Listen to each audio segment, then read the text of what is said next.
Kabur aja dulu. Saat pejabat berpesta, rakyat terus sengsara.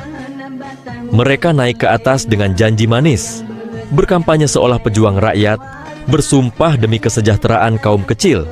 Tapi begitu duduk di kursi empuk, mereka lupa siapa yang mengangkat mereka ke sana.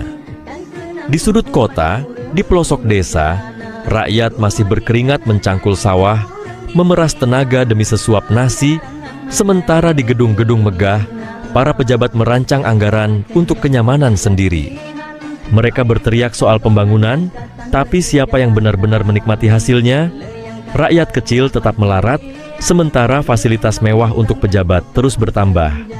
Mobil dinas baru, perjalanan dinas fiktif, proyek siluman, semuanya memakai uang dari pajak rakyat, tapi rakyat tak pernah merasakan manfaatnya.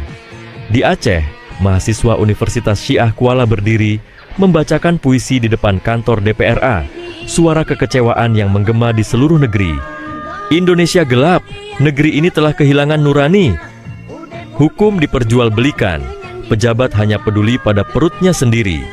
Lihatlah, dari pusat hingga daerah, jabatan seolah jadi jalan untuk menjajah rakyat.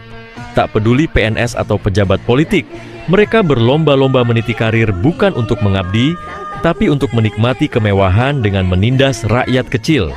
Apakah ini yang disebut pemerintahan? Apakah ini yang dimaksud pengabdian?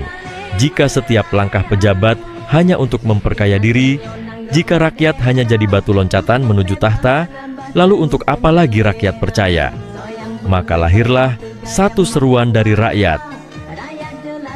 Kabur aja dulu. Karena pejabat tak lagi mewakili suara rakyat, karena pemerintahan tak lagi untuk kesejahteraan, karena yang seharusnya mengayomi justru menjajah dengan dalih kekuasaan. Rakyat butuh perubahan, bukan pejabat yang semakin rakus.